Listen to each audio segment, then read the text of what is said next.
Պարոն Զանոյան, նախ Ռուբենի մասին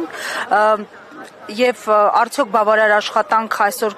տարվում է Հայաստանի իշխանությունների կողմից, կառավարության կողմից, որ Ռուբենի եւ մյուս մեր ռազմագերիներին հետ վերադարձնեն։ Ոչ Ռուբենը, ոչ մյուս գերիները պետական օրագարկի վրա չեն։ Մենք խաղաղության պայմանագիր ենք բանակցում Ադրբեջանի հետ, բայց այդ բանակցություններու մեջ օրագարկի վրա գերիները չկան, ամենից որ ես չեմ գիտեր ինչ տեսակ աշխատանք կարելի է դանել, երբ որ արիտներ կային եւ կան մինչեւ այսօր եւ չեն օգտագործվում մարտուղությամբ։ Ինչու՞ ձեզ։ Իրենց չի հետաքրքրում։ Ինչ պատճառներով ես չեմ գիտեր ճիշտ պատճառները, իրենց տպապատճառները, բայց իրենց համար այսօր ամենակարևորը ամեն գնով խաղաղության պայմանագիր ստորագրելն է, որտեղ որոշ չափով ադի կարևոր է իրենց համար իրենց քաղաքական դիրքորոշումը, դիրքը ուժեղացնելու։ Իրատեսական օրակարգ է դա։ Տեսեք, ես անցամ, որ միայն Հայաստանի համար չի աս խոսքը, որևէ երկրի մեջ խաղաղություն չի կարելի ապահովել միայն պայմանագիրը ստորագրելով, չէ բադահաց մարդկային պատմության մեջ։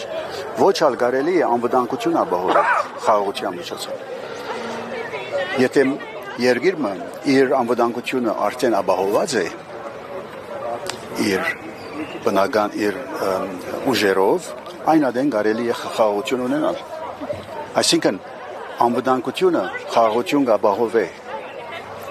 խաղաղությունը անվտանգություն չապահովեր։ Պարոն Զանոյան, որպես սփյուռքահայ գործիչ նաև կցանկանայի անդրադառնալ այսօր իշխանությունների կողմից նաև Սփյուռքի հանդեպ վարվող քաղաքականությանը, իդեպ թիրախում, այսպես ասած, ոչ միայն Սփյուռքն է, այսօր տեսանք Հայ առաքելական եկեղեցու հանդեպ շարունակվող այդ հակաքարոզի պիկներ Փաշինյանի կողմից եւ նրա տիկնոջ ու սատելիտների,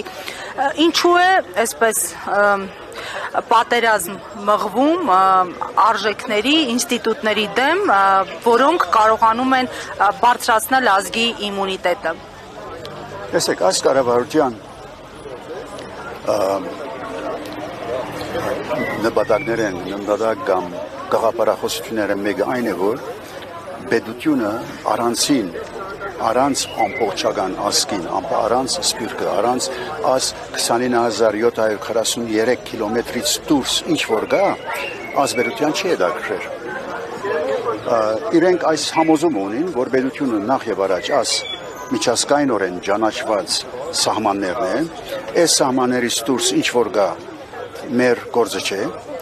պատմական Հայաստանը մեր գործը չէ, մեր արժեքները, դատերը, մեր բանջները եւ այլն մեր գործը չեն, որովհետեւ հիմա ամենակլխավոր նպատակը այս եղածը պաշտպանել է։ Ասի որոշ չափով ինքնախապեյություն է, եթե ինձ հարցնեք, բայց իրենք այդպես են եւ բացառական չեն, այսինքն այս երկրի եղած երկիրը, եղած հայրենիքը սիրելը եւ այս սահմաններից դուրս եղած հայրենիքը սիրելը իրար չեն բացառել։ Բացարձակապես իրար չեն բացառել, ընդհանրապես իրար կամ ռաբմնտեն եւ իրար կամ փոխչացնեն։ Ամենից որ այստեղ դրամապանության մեջ մի լուրջ բաց կա, որ եթե մեկը սիրես, ուրեմն մյուսը պետք չէ սիրես, այստեղ։ Եվ Ռուբենի մասին ասում են նա անազատության մեջ Բաքվում ավելի ազատ է, քան Հայաստանում ազատ գտնվող շատ անձինք։ Ինչպիսին է նրա կերպարն այս օրերին, հա, որպես այսպես դրա յուրաքանչյուր գրառում, այսպես հույսի շող էր արթնացնում, թեև շատ ծանր պայմաններում է։ Դրա վերջին շրջանի արցախյան գործունեությունն էլ հաշվի առնելով, ինչպիսին է նրա կերպարը մեզ համար, հա, ինչպիսին պիտի լինի։ Ես չեմ հասկանում ինչպես Բաքվի պանդում ավելի ազատություն ունենա, քան այստեղ ազատ մարդ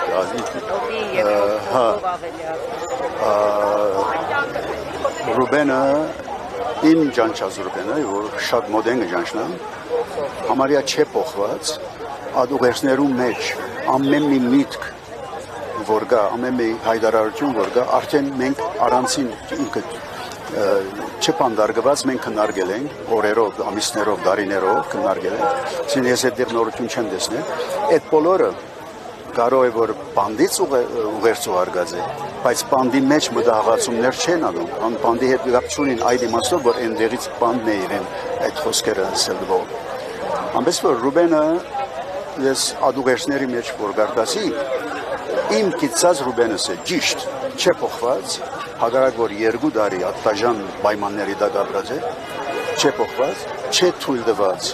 որ իր մտքին հետ խաղան, եթե այդ ադսել գուզեք, այո, այդ գողմանե ինքը չէ արդոնած,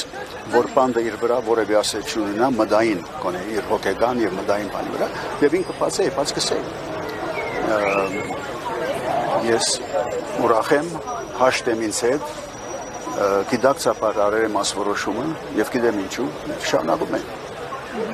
Շնորհակալություն։